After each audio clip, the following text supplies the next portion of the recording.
தேவன் 38 வருடமாய் அவர்களை கடினமாக்கினார். 38 வருடமாய் ஒரே இடத்துல தேங்கிவிட்டார்கள். அந்த அனுபவம் நிறைந்த அந்த இடத்தை அவர் பார்க்கணும்னு விரும்புறாரு. நாம வர சம்பவத்தை நாமளே படிக்கிறோம். நீங்களும் நானும் நிக்கிற விஷயத்தை நீங்களும் நானுமே படிக்கிறோம். பூமியில போல ஒரு தீர்க்கதரிசி உன் சகோதரன் நடுவில் எழும்ப பண்ணுவார். அந்த தீர்க்கதரிசி ஆண்டவராகிய இயேசு கிறிஸ்து. உபாகமத்தின் புஸ்தகத்தில் அங்கே அந்த புஸ்தகம் முழுவதும் நம்ம பார்த்தோமானால் ஒரு காரியம் இருக்கிறது. என்னவென்று சொன்னால், யாத்ராகமம், லேவியராகமம், எண்ணாகமம், இந்த 3 ஆகமங்களில் நடக்கிற சம்பவங்களை தான் அவர் அங்கே விவரித்து சொல்லி கொண்டு வருகிறார். எல்லாமே அவர் பேசுறது தான், எல்லாமே அவர் ஜனங்களுக்கு சொல்கிற காரியங்கள் தான். அங்கே என்னென்ன நடந்தது, எகிப்திலிருந்து புறப்பட்ட நாளிலிருந்து என்னென்ன நடந்தது அப்படின்ற அவர் சொல்கிற காரியம். பிரியமானவர்களே, அங்கே இஸ்ரவேல் ஜனங்கள் ஆதியாகமம் 1ஆம் அதிகாரம் 1 வசனம் 2வது வசனத்தை நான் வாசிக்கிறேன்.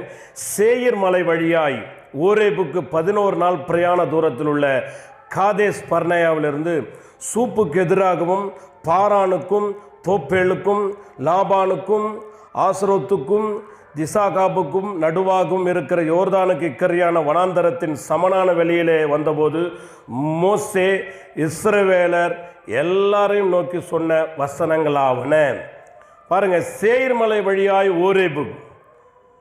ஓரேபுக்கு 11 நாள் பிரயாண தூரத்தில் உள்ள காதேஸ் பர்னேயாவிலிருந்து அவங்க போய் சேர வேண்டிய அந்த டெஸ்டினேஷன், அவங்க இஸ்ரவேல் ஜனங்கள் போய் கானான் தேசத்தில் கால் வைக்க வேண்டிய அந்த தூரமானது அங்கே 11 நாள் தான் இருக்கிறது. 11 நாள் பிரயாணம். இந்த 11 நாள் பிரயாணத்தை அவர்களால் கடக்க முடியவில்லை. அங்கே 2வது அதிகாரம் 14வது வசனத்தில் அங்கே என்ன போட்டிருக்கிறது என்றால், நான் வாசிக்கிறேன். யுத்த மனிதரான அந்த சந்ததி எல்லாம் கர்த்தர் தங்களுக்கு ஆணையிட்டபடியே பாளையத்தின் அடுத்து மாண்டு போக நாம் காதேஸ் பர்னேயா விட்டு புறப்பட்டது முதற்கொண்டு சேரேத் ஆற்றை கடக்க மட்டும் சென்ற காலம் 38 வருஷமாயிற்று. பாருங்க, யுத்த மனுஷரான அந்த மனிதர் நாம் காதேஸ் பர்னேயா விட்டு புறப்பட்டது முதற்கொண்டு சேரேத் ஆற்றை கடக்க மட்டும், இந்த சேரேத் ஆற்றை கடக்கிற வரைக்கும் அவங்களுக்கு என்ன ஆச்சுன்னா 38 வருஷம் ஆயிடுச்சு. ஆனால் எகிப்தில் இருந்து அங்கே 1ஆம் அதிகாரத்தில் எகிப்திலிருந்து அவங்க 2 வருஷத்தில் வந்துட்டாங்க. 2 வருஷத்து சேயீர் மலை வழியே ஓரேபுக்கு 11 நாள் பிரயாண தூரத்தில், அதாவது 2 வருஷத்தில் வந்துட்டாங்க. 2 வருஷத்தில் இங்கே வந்துட்டு ஸோ காதேஸ் பர்னேயாவிலிருந்து சேயீர் ஆற்றை கடப்பதற்கு 38 வருஷமாச்சு. ஏன் அப்படின்னா, அங்கே உபாகமத்தில் எந்த விதமான சம்பவமும் நடக்கலை. உபாகத்தின் புஸ்தகத்தில் எந்த விதமான காரியங்களும் நடக்கலை. உபாகம புஸ்தகம் முழுவதும் யாத்ராகமும் லேவியராகமும் எண்ணாகமத்தினுடைய ஆகமங்களில் என்னென்ன நடந்ததோ அதை அவர் பிரசங்கமாய், அவர் வாக்கியமாய், வார்த்தையாய் மோசே சொல்லி கொண்டு வருகிறார். நன்றாய் கவனிங்கள் பிரியமானவர்களே. 38 வருட விரயம், 38 வருடம் வீணான வருடங்கள் 2 வருஷத்தில் கடந்து வந்துட்டாங்க. சேயீர் மலை வழியே ஓரேபுக்கு 11 நாள் பிரயாண தூரத்தில் காதேஸ் பர்னேயாவிலிருந்து, அங்கே காதேஸ் பர்னேயாவிலிருந்து 2 வருஷத்துக்கு வந்துட்டாங்க. ஆனால் 11 நாள் பிரயாணம் 38 வருஷமாய் அவர்களுக்கு மாறிப்போனதின் ரகசியத்தை அவர் சொல்லி கொண்டு வருகிறார். அங்கே என்னென்னா 1ஆம் அதிகாரத்தில் சொல்லி கொண்டு வருகிறாரு. என்னன்னாக்கா, நீங்கள் இந்த மலையில் சுற்றி நடந்தது போதும். ஆண்டவர் சொல்கிறாரு, நீங்கள் இந்த மலையில் சுற்றி வந்தது போதும். நீங்கள் பிரயாணப்பட்டு எமோரியன் மலை நாட்டிற்கும் அதற்கு அடுத்த சமனான வெளிகளிலும் குன்றுகளிலும் பள்ளத்தாக்கிலும் தென் திசையிலும் கடலோரத்திலும் இருக்கிற கானானியரின் தேசத்துக்கும் லீபனோனுக்கும் ஐபிராத் நதியும் பெரிய நதி வரைக்கும் போங்கள்.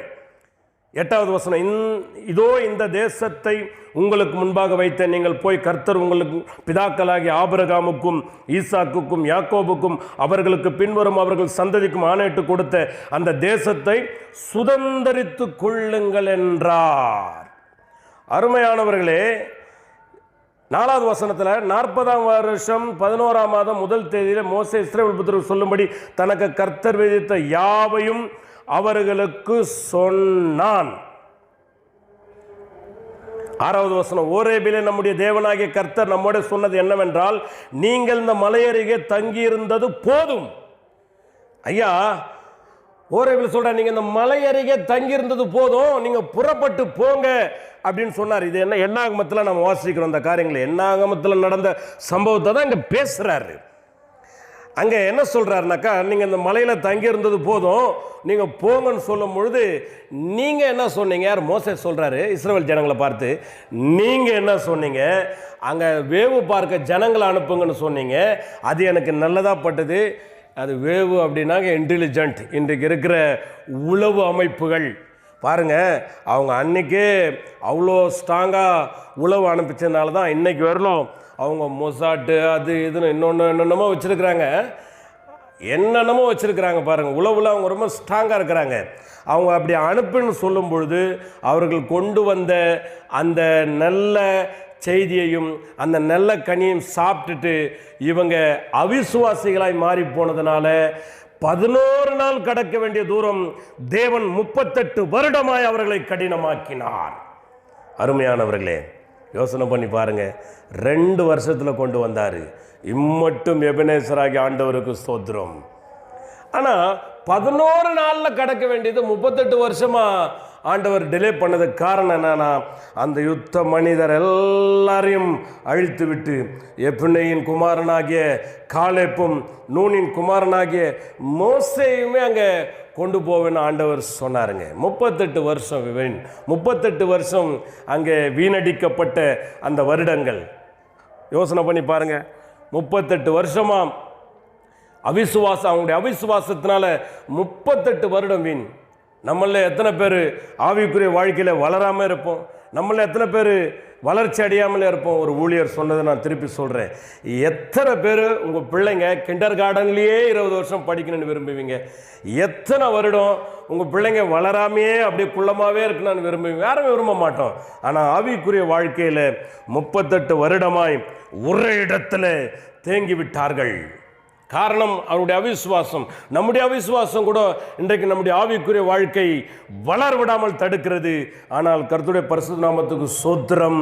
ஆண்டவராகிய இயேசு கிறிஸ்து நமக்கு கிருபையும் பலனையும் கொடுத்து நம்மை தூக்கிவிட்டு நம்மை உயர எடுத்து பலத்தின் மேல் பலன் கொடுத்து வாழ்ந்து காட்டுமாகனே என்று சொல்லுகிற ஒரு பெரிய தயவுக்காக நாம் ஆண்டவருக்கு நன்றியோடு கூட ஸ்தோத்திரம் சொல்லி ஒரு வார்த்தையை நம்மளால தைரியமாக சொல்ல முடியும். தேவரீர், நீர் எனக்கு இம்மட்டும் எபனேசராயிருக்கிறீரே, அதற்காக ஸ்தோத்திரம் என்று நம்மளால் தைரியமாக சொல்ல முடியும். பிரியமானவர்களே, அதனால 38 வருட வீண், 38 வருட வீண்.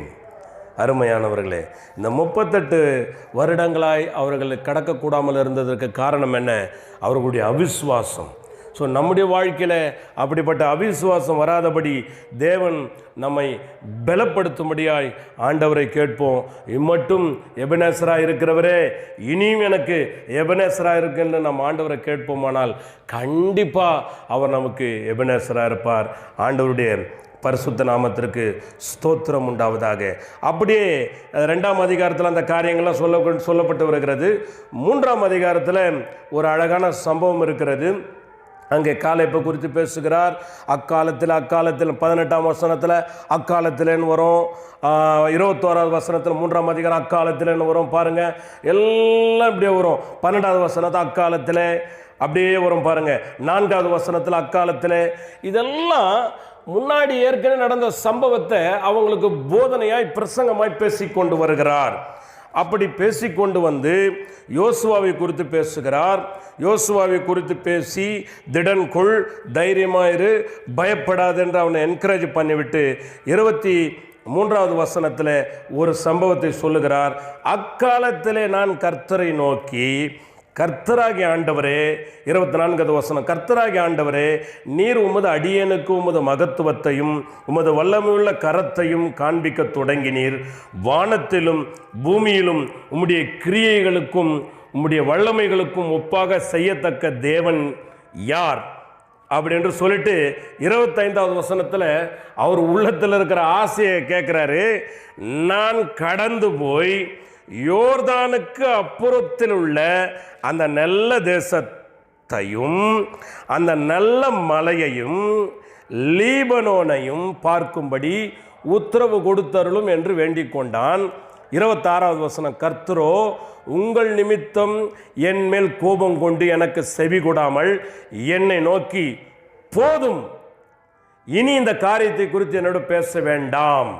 நீ மிஸ்பாவின் கொடுமுடியில் ஏறி உன் கண்களை ஏறெடுத்து பார், நீ கண்களை பார்ப்ப, அதுக்குள்ளே போக மாட்டேன்னு ஆண்டவர் சொல்லிட்டார். இவர் என்ன கேட்குறார்? அவருடைய இருதயத்தில் அக்காலத்தில் எல்லா விஷயத்தையும் அக்காலத்தில் நடந்தது இவருடைய பர்சனல் விஷயத்தை சொல்கிறார். அக்காலத்திலே நான் கடந்து போய் யோர்தானுக்கு அப்புறத்துள்ள அந்த நல்ல தேசத்தையும் அந்த நல்ல மலையையும் லீபனோனையும் நான் பார்க்கும்படி உத்தரவு கொடுத்தருளும் என்று வேண்டிக் கொண்டான். அருமையானவர்களே, இங்க மோசேனுடைய அந்த ஆசை ஆவலை பாருங்களேன். யோர்தானுக்கு இந்த பக்கம் 1.5 கோத்திரத்திற்கு பங்கிட்டு கொடுத்தாயிற்று. யோர்தானுக்கு இந்த பக்கம், யோர்தானுக்கு அந்த பக்கம் மீதி 11 கோத்திரத்துக்கு கொடுக்கணும். 1.5 கோத்திரத்துக்கு இங்கே பங்கிட்டு கொடுத்தாச்சு. மீதி 10 கோத்திரத்துக்கு யோர்தானுக்கு 10 கோத்திரம், நான் 11 தப்பாக சொல்லிட்டேன். 10 கோத்திரத்துக்கு யோர்தானுக்கு அப்புறத்தில் இருக்குது. ஆனால் இந்த யோர்தானை எல்லாம் தாண்டி தான் எருசலேம் இருக்கிறது. இந்த எருசலேமுக்கு, அந்த எருசலேமில் தான் அந்த இயேசு சுற்றி திரிந்த அந்த எல்லா ஒலிவ மலையும் இருக்குது. நம்ம வாசிக்கிற அந்த ஒலிவ மலை இருக்குது பாருங்க. நம்ம வாசிக்கிறோம் புதிய ஏற்பாட்டில், அங்கே பேதுரு, யாக்கோபு, யோவான் 3 பேரை தனியாக கூட்டிக் கொண்டு இயேசு போகும் பொழுது அங்கே ஒரு சம்பவம் நடக்கிறது. இயேசு உறைந்த மழையைப் போல அங்கே மறுரூபமாகிறார். அங்கே மோசேயும் எலியாவும் பேசுகிறவர்களாய் 3 மனிதர்களுக்கு காணப்பட்டது. பேதுரு, யாக்கோபு, யோவான் 3 மனிதர்களுக்கு காணப்பட்டது. 2 பேர் உருவத்தில் இல்லை, ஒருத்தர் உருவத்தில் இருக்கிறார். ஆண்டவராக இயேசு கிறிஸ்து மனித உருவத்தில் இருக்கிறாரு. அவர் மறுரூபம் ஆயிட்டாரு. அவர் மறுரூபம் ஆயிட்டு இப்போ உருவத்தை தாண்டி அடுத்த லெவலில் போய் நிற்கிறாரு. அப்போ மனித உருவத்தில் இருக்கிற 3 பேர் பார்க்குறாங்க. அப்போ இந்த இயேசுவோடு கூட பேசுகிற அந்த அனுபவம் நிறைந்த அந்த இடத்தை அவர் பார்க்கணும்னு விரும்புகிறாரு. What is great. மோசே, அதாவது நான் எப்பொழுதும் சொல்லுகிற காரியங்கள், இந்த வேத புஸ்தகத்தை படிக்கிறோம், முக்கியமாக வெளிப்படுத்தின விஷயத்தை படிக்கிறோம். அங்கே என்னன்னா, நாம் எந்தெந்த காரியங்களில் இருக்கிறோமோ, நாம் எந்தெந்த விஷயங்களில், எந்தெந்தனுடைய சம்பவங்களில் நாம் மனவாட்டியாகிய நாமெல்லாம் இருக்கிறோமோ, இந்த வேத புஸ்தகத்தை கையில் வச்சிருக்கிற நாம் எந்தெந்த இடங்களில், எந்தெந்த சூழ்நிலையிலலாம் நம்ம வரோமோ, நாம் வர சம்பவத்தை நாமளே படிக்கிறோம். இது எவ்வளோ ஒரு சந்தோஷம் இல்லை? உதாரணத்துக்கு சபை எடுத்துக்கொள்ளப்பட்டுருச்சு. இப்போ நாமெல்லாம் ஆண்டவருக்குள்ளே விசுவாசிக்கிறோம், நம்மளாம் எடுத்துக்கொள்ளப்படுவோன்னு. உயிரோடு இப்போ வருமானால் நாமெல்லாம் எடுத்துக்கொள்ளப்படுவோம், இல்லைன்னா ரெசரெக்ஷன் ஆகும், உயிர் தெழுவோம் இல்லைங்களா? அப்படி இருக்கிற ஒரு விசுவாசம் நம்ம இருக்கிறபடினால நம்ம சபை எடுத்துக்கொள்ளப்படும். பூமியில் அந்திக்கிறிஸ்து ஆட்சி நடக்கும். அப்போ சபை எடுத்துக்கொள்ளப்பட்டு பிதாவாகிய தேவனுடைய சிங்காசனத்திற்கு முன்பதாக சபை நிற்கும் பொழுது அங்கே நீங்களும் நானும் நிற்கிறோம். நீங்களும் நானும் நிற்கிற விஷயத்தை நீங்களும் நானுமே படிக்கிறோம் பூமியில். இது எவ்வளோ ஒரு ஆச்சரியம் பாருங்க. இதைத்தான் மோசே ஆவலோட கேட்கிறாரு. நான் இருக்கிற இடத்த, நான் பின்காலத்தில் வரப்போற இடத்துல, நான் நின்று மகிமின் கர்த்தரோடு கூட சம்பாஷிக்க போகிற இடத்துல எனக்கு பின்பதாக ஒரு மனிதன் எலியா, அவன் வந்து பேசுவான். அவனை நான் பார்த்தது கூட கிடையாது. ஆனால் எல்லா வருங்காலத்தை குறித்து வாழ்ந்த, எல்லா எதிர்காலத்தை குறித்து தெரிந்து வாழ்ந்த மனிதன் மோசே. அந்த மோசே தான் சொல்றாரு, என்னை போல ஒரு தீர்க்கதரிசி உன் சகோதரன் நடுவில் எழும்ப பண்ணுவார். அந்த தீர்க்கதரிசி ஆண்டவராகிய இயேசு கிறிஸ்து. அந்த இயேசு கிறிஸ்து அந்த மலையில அந்த மறுரூப மலையில மறுரூபமாகிற விஷயத்துல மோசே இருக்கிறபடினாலே, அது மோசேக்கு வெளிப்பட்டிருக்கிறபடினாலே தான் இருக்கிற இடத்தை தான் பார்க்க வேண்டும் என்கிற ஒரு ஆவல். ஆனால் அங்க மிஸ்பாவிலே அங்கே மோசே இஸ்ரவேல் ஜனங்களுடைய டென்ஷன் நிமித்தம் கர்த்தர் எதை செய்ய சொன்னாரோ அதை பேச சொன்னால் இவன் போட்டு கண்மலை அடித்ததுனால நீ போக மாட்டேன்னு இதை திருப்பி திருப்பி திருப்பி கேட்குறாருங்க. திருப்பி கேட்குறாரு. ஒரு கட்டத்தில் தேவனுக்கு சலிப்பாயிடுச்சு. போதும். What is a relationship? இந்த மாதிரி ஒரு ரிலேஷன்ஷிப் தாங்க நமக்கு வேணும். இந்த மாதிரியான ஒரு ரிலேஷன்ஷிப் திருப்பி திருப்பி திருப்பி திருப்பி பேசிக்கொண்டே இருந்த பொழுதும் தேவன் பதில் கொடுத்து கொண்டே இருக்கிறார். அட்லீஸ்ட் நன்மையான பதிலாக இல்லைன்னா கூட தேவன் நம்மோட கூட பேசுகிறாரே, அந்த ஒரு சந்தோஷம் வேணும். இதற்காகவே நம்ம ஆண்டவருக்கு நன்றி சொல்லணும் இல்லையா? போதும், இனி இந்த காரியத்தை குறித்து போதும், இனி இந்த காரியத்தை குறித்து என்னோட பேச வேண்டாம். 26வது வசனம் சொல்றாரு பாருங்க. அருமையானவர்களே, நாம் இருக்கிற காரியம், நாம் நடக்கிற காரியம், பின்காலத்தில் நாம் என்னெல்லாம் பண்ண போகிறோம், மகிமையின் கர்த்தர் இயேசு கிறிஸ்துவோடு கூட அங்கே 1000 பரிசுத்தவான்களோடு கூட வருகிறார் என்று யூதாவில் வாசிக்கிறோமே. ஏனோக்கு அறிவித்தாரே, அந்த 1000 பரிசுத்தவான்களோடு கூட நீங்களும் நானும் இருக்கிறோம். நீங்களும் நானும் இருக்கிற அந்த காரியத்தையே நாம் வேதத்தின் மூலமாக படித்து கொண்டிருக்கிறது. Very interesting, very very interesting. ரொம்ப சந்தோஷமான ஒரு காரியம், ரொம்பவும் ஆச்சரியமான ஒரு காரியம்.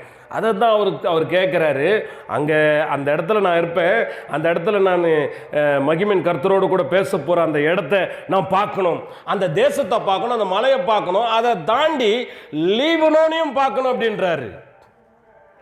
லெபனான் இன்றைக்கு அது வித்தியாசமாக இருக்குது அந்த தேசம். அன்றைக்கு அப்படிப்பட்ட கர்த்தர் ஆசீர்வதித்த தேசங்கள் அதெல்லாம். ஸோ அதெல்லாம் நான் போய் பார்க்கணுன்றார். கர்த்தர் சொல்லிட்டார், வேண்டாம், நீ இந்த காரியத்தை குறித்து என்கிட்ட பேசாதன்னு சொல்லிட்டார். அருமையானவர்களே, எவ்வளோ ஒரு நல்ல தேவன், எவ்வளவு நல்ல தேவன், எவ்வளவு அருமையான தேவன். நம்ம எப்படிலாம் வழி நடத்துகிறார் பாருங்க, எப்படிலாம் வழி நடத்துகிறாருப்பா. நீ வருவ, நீ ஆவிக்குரிய மனிதனாக வருவ, மகிமையின் சரீரத்தோடு வருவ, நீ அப்படியே மகிமையோடு அங்கே வருவ, என் கூட நின்று பேசுவ, உன் கூட எளிய வருவான். ஆனால் இப்போ போக மாட்ட, ஆனால் நீ கண்ணில் பாரு அப்படின்னார். ஒவ்வொரு தேவனுடைய மனிதரும் அதான் யோபு சொல்றாரு, நான் அவரை பார்ப்பேன், அந்நிய கண்கள் அல்ல, என் சொந்த கண்களே அவரை காணும், அவரை காணும், அவரை காணும், அவரை காணும். அதான் சொல்றார், அந்த தேசத்தை பாரு, அந்த தேசத்தை நீ தூரத்திலிருந்து பாரு, அந்த தேசத்தை தூரத்திலிருந்து பாரு. இன்றைக்கு நம்முடைய பரம கானானை, நம்முடைய ஆவிக்குரிய அந்த இலக்கை, நம்முடைய உண்மையான டெஸ்டினேஷனை நாம் பார்க்கக்கூடிய கண்களை தேவன் நமக்கு தருகிறார். அதை பார்க்க வைப்பேன் என்று முன்னோட்டமாய் மோசேக்கு சொல்லியிருக்கிறபடினாலே நமக்கும் தேவன் அப்படிப்பட்ட ஒரு கிருபை கண்டிப்பாக கொடுக்கிறார். அதற்காக நம்ம ஆண்டவர் நன்றியோடு கூட ஸ்தோத்திரம் பண்ணணும். அன்பானவர்களே, அதுதான் நம்ம சொல்கிறோம், இம்மட்டும் எபனேசர். இந்த இம்மட்டும் எபனேசர் என்கிற காரியங்கள் என்ன, இதுவரையிலும் நடத்தி கொண்ட இந்த வரையிலும் அவர் எனக்கு எபனேசராக இருந்தார். ஒரு காரியம் புரிந்து கொள்ளுங்க, இஸ்ரவேல் ஜனங்க அங்கே வனாந்தரத்தில் ஆண்டவர் கொண்டு வந்தார். வனாந்தரத்தை குறித்து வேதம் சொல்லுது, அங்கே மனுஷ சஞ்சாரம் இல்லாத இடம் சொல்லப்பட்டிருக்கிறது, அங்கே கோட்டான்கள் வாசம் பண்ண இடம் சொல்லப்பட்டிருக்கிறது, விஷ ஜந்துக்கள் இருக்கிற வேதத்தில் நிறைய இடங்கள் வனாந்தரத்தை குறித்து சொல்லப்பட்டிருக்கிறது. காட்டு விலங்குகளும் காட்டு மிருகங்களும் வாசம் பண்ண இடம், தண்ணீர் இல்லாத இடம்னு ஒரு இடத்துல சொல்லப்பட்டிருக்கிறது. அங்கே விஷ பாம்புகளும் தேள்களும் பூச்சிகளுமெல்லாம் நிறைந்த ஒரு தேசம். இப்படிப்பட்ட ஒரு வனாந்தரத்தில் ஒரு பெரிய ஒரு குழுவை, ஒரு பெரிய கூட்டத்தை, ஆடு மாடு குழந்தைகள் எல்லாம் சேர்த்து கொண்டு போய் அங்கே வைக்கிறாருன்னா, அங்கே இருக்கிற எந்த விதமான அவர்களுக்கு ஜீவனுக்கு விரோதமான ஒரு காரியமோ, மிருகங்களோ பூச்சிகளோ விஷ ஜந்துக்களோ ஒன்றுமே அந்த இஸ்ரவேல் ஜனங்களை தொடாதபடி பாளையத்தை சுற்றி தேவன் பாதுகாக்கிறார். இதுவே பெரிய, நம்ம ஒரு பெரிய நன்றி செலுத்தணுமே. இதுக்கே ஆண்டவருக்கு கோடான கோடி ஸ்தோத்திரம் சொன்னமே. நம்மை சுற்றிலும் மதிலாயிருந்து பாதுகாக்கிற நம்முடைய தேவன் இந்த மாதம் வரையிலும், இந்த புது வருடம், இந்த 2024 இந்த புது வருடம், இந்த ஜனவரி மாதம் முழுவதுமாய் நம்மை வழிநடத்துகிற தேவனுக்கு நாம் ஒரு வார்த்தை சொல்ல மாட்டோம், கர்த்தாவே நீர் இம்மட்டும் எனக்கு எபனேசராய் இருந்த தயவுக்காக ஸ்தோத்திரம் ஆண்டவர் என்று இரு கரங்களை உயர்த்தி வீர முழக்கமிட முடியும். பிரியமானவர்களே, என்னால் தான் நம்ம சொல்கிறோம், இம்மட்டும் அவர் எனக்கு எபனேசராக இருக்கிறார், என்னை பாதுகாக்கிறார், என்னை வழிநடத்துகிறார், என்னை போஷிக்கிறார், என் தேவைகளை சந்திக்கிறார். நான் எதை குறித்து நான் கவலைப்பட வேண்டிய அவசியம் இல்லை. காட்டு புஷ்பங்களை பாருங்கள், புறாக்களை பாருங்கள், குருவிகளை பாருங்கள், எல்லாத்தையும் பார்க்க சொல்கிறாரு. நம்ம எல்லாத்தையும் அவரை பார்க்காமல் உலகத்தில் இருக்கிற காரியங்களை பார்க்கிறபடினாலே அவரும் உலகத்தில் இருக்கிற காரியத்தை நமக்கு காட்டுறாரு. குருவியை பாரு, காட்டு புஷ்பத்தை பாரு, காகங்களை பாரு, அதை பாரு, இதை பாருன்னு பாருன்றாரு. ஏன்னா இதெல்லாம் போஷிக்கிற போது உன்னை நான் போஷிக்க வைப்பேன், இவைகள் எல்லாம் நான் வாழ வைக்கும் போது உன்னையும் வாழ வைப்பேன், இவைகளை நான் நடத்தும் பொழுது உன்னையும் நடத்துவேன், இந்த புஷ்பத்திற்கு உடுத்து வைக்கும் பொழுது உனக்கும் நான் உடுத்து வைப்பேன், உனக்கும் நான் அப்படி செய்வேன் என்று அவர் தைரியப்படுத்துகிறார். அதனால தான் சொல்கிறோம், இம்மட்டும் அவர் நமக்கு எபெனேசராக இருக்கிறார். அன்பானவர்களே, நம்ம ஆண்டவரை உள்ளத்தின் ஆழத்திலிருந்து நன்றியோடு கூட நம்ம ஸ்தோத்தரிக்க கடனாளிகளாக இருக்கிறோம். அதற்கு அடுத்ததாக நம்ம நேரம் இல்லாதபடினால கடகடன்று நேராக போயிடுவோம். 28ஆம் அதிகாரத்துக்கு வருவோம். 28ஆம் அதிகாரத்தில் அங்கே நம்ம எல்லாருக்கும் தெரியும், மாதம் முதல் தேதியிலே இந்த 28ஆம் அதிகாரம் 14 வசனம் வாசிப்பாங்க. ஆசீர்வாதமான காரியங்கள், ஆசீர்வாதமான அங்கே எல்லா காரியங்களும் வரும். அங்கே என்னென்னா 28ஆம் அதிகாரத்தில் முதல் வசனம், இன்று நான் உனக்கு விதிக்கிற உன் தேவனாய் கர்த்தருடைய கட்டளையின்படி எல்லாம் செய்ய நீ கவனமாக இருக்கும்படிக்கு அவர் சத்தத்திற்கு உண்மையாய் செவி கொடுப்பாயானால் உன் தேவனாகிய கர்த்தர் பூமியில் உள்ள சகல ஜாதிகளிலும் உன்னை மேன்மையாக வைப்பார். ஆரம்பிக்கும் ஒரு இன்ட்ரடக்ஷன் அப்படிதான் முதல் வசனம்.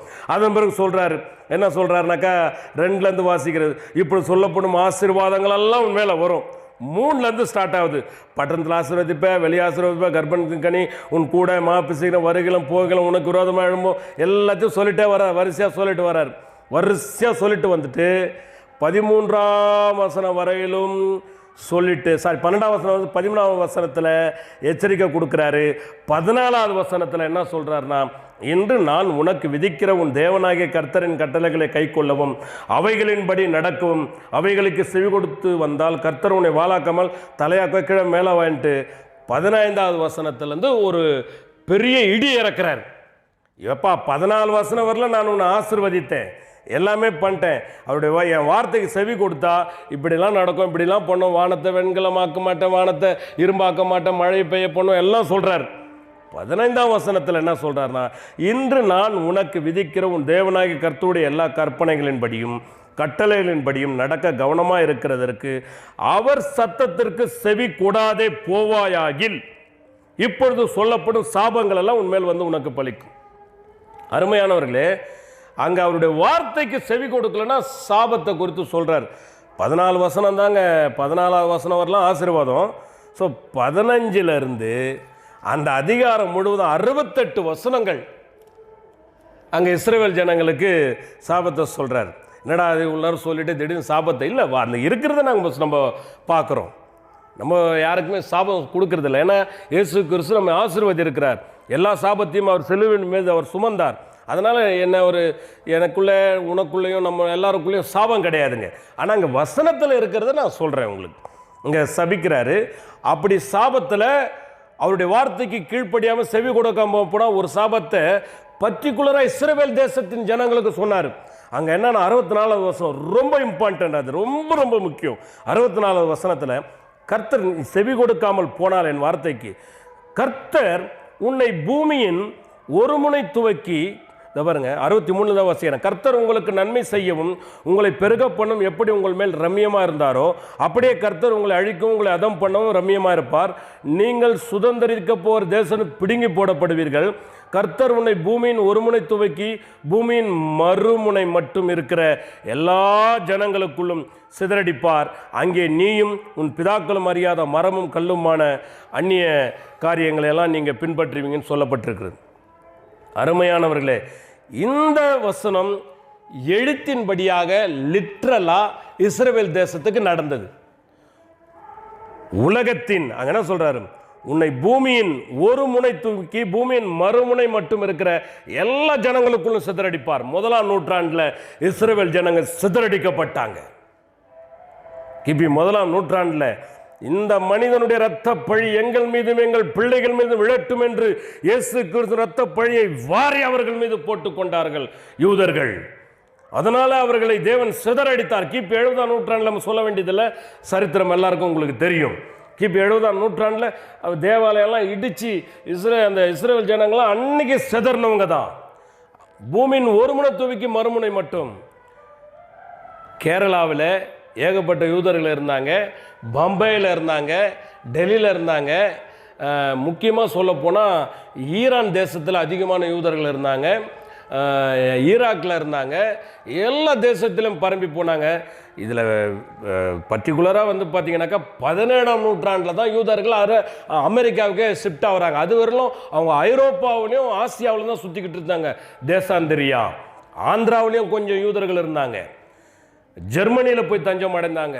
ஸ்காட்லாந்து, நெதர்லாந்து, இங்கிலாந்து போய் செதறி பூமியின் எல்லா முனைகளையும் செதறின அவங்க தேவனை நோக்கி பார்க்கும் பொழுது அவர்களை தேவன் அவருடைய தீர்க்க தரிசனத்தின்படி அத்திமரம் துளிர்க்கும் என்ற அவர்களுடைய வார்த்தையின்படி 20ஆம் நூற்றாண்டில் தான் அவங்கள திருப்பி தேசத்தில் கொண்டு வந்து சேர்த்தார். 1948 வருடம் தான் அவங்க ஒரு தேசமாக உருவானாங்க. இந்த உபாகமம் 28-64 நடந்த அந்த சாபத்தினுடைய சம்பவம் அவர்களுக்கு சொந்தமானது. இந்த வசனத்தினுடைய சாபம் அவங்களுக்கு நீங்கிறதுக்கு 2000 வருடமாச்சு. ஒரு இஸ்ரவேல் அல்லாத ஒரு மனிதன் கூட இதை ரொம்ப கஷ்டமாக ஏற்றுக்கொள்ள மாட்டான்.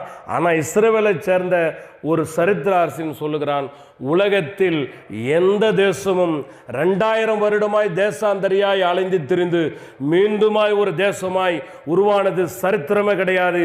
உலகத்தில் அது இஸ்ரவேல் தேசத்திற்கு மட்டும்தான் சாத்தியமாய் இருக்கிறது. ஏனென்றால் தேவனுடைய தீர்க்க தரிசனம் எப்பொழுதும் நிறைவேறும். அதற்காக நம்ம ஆண்டவரை நன்றி செலுத்தினங்க. அதற்காக தான் நம்ம ஆண்டவரை நன்றியோடு கூட ஸ்தோத்திரிக்கணும். நம்ம வந்து இஸ்ரவேல் ஜனத்துக்கு எல்லாம் நினைக்கிறோமே கிறிஸ்தவர்கள் இஸ்ரவேலருக்கு கூஜா தூக்குறோம், அப்படி கிடையாது. பைபிள் சொல்லுகிறது நம்ம சொல்கிறோம். பைபிளுடைய தீர்க்க தரிசனம் எல்லாம் உலகத்தில் நடந்து கொண்டு வருகிறது, நடந்திருக்கிறது, இனி நடக்க போகிறோம். அதனால் நம்ம சொல்கிறோம்.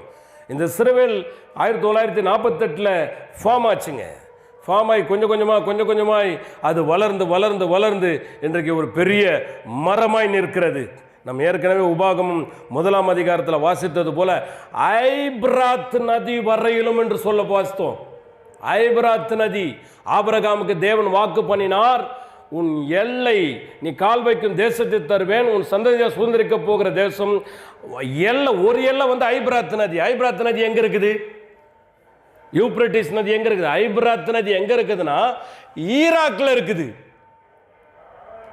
தீவு, தீபகற்பம், மெசபத்தோமியா. நம்ம ஸ்கூல் பாட புத்தகத்தில் படிச்சோம்ல, சுத்திலும் தண்ணி இருந்து நடுவில் இருந்தா தீவு, 3 பங்கு தண்ணி ஒரு பக்கம் இடம் இருந்தா அது தீபகற்பம், 2 பக்கமும் இடம் நடுவில் தண்ணி இருந்தாக்கா அதுக்கு பேர் மெசபத்தோமியா. இதான் நம்ம ஸ்கூலில் படித்தோம். ஆரிய நாகரிகம், அரப்பா நாகரிகம், அண்டார்டிகா நாகரிகம், அதில் நாகரிகங்கள்லாம் படித்தோம் இல்லைங்களா? அப்போ அதெல்லாம் அந்த சப்ஜெக்ட் வந்தது, வரலாறு இல்லை. அப்போது இந்த மெசபத்தோமியா அப்படின்னாக்கா 2 பக்கமும் நிலம், நடுவில் நதி. அந்த நடுவில் நதி போகிறது தேசம் ஈராக். உன் எல்லை ஐபிராத் நதி வரையிலும் இருக்கும் அப்படின்னா ஆபிரகாமுக்கு தேவன் வாக்கு பண்ணின அந்த ஐபிராத் நதி இன்னும் அவங்க கிட்ட இல்லையே, அந்த எல்லை வரலும் வரலையே. இன்றைக்கு இருக்கிற ஊடகவியலாளர்கள், அரசியல் தலைவர்கள் எல்லாம் இஸ்ரவேலுக்கு விரோதமாக சொல்லலாம். ஆனால் தேவன் சொன்னது கண்டிப்பாக நடக்குங்க. நம்ம யாருக்கும் சப்போர்ட் கிடையாது, யாருக்கும் நம்ம எதிரியும் கிடையாது. நம்ம தேவன் பக்கமாய் தேவன் சொல்கிறத அப்படியே விசுவாசிக்கிறோம், தேவன் சொல்கிறத அப்படியே ஏற்றுக்கொள்கிறோம். கர்த்தருடைய பரிசுத்த நாமத்துக்கு ஸ்தோத்திரம்.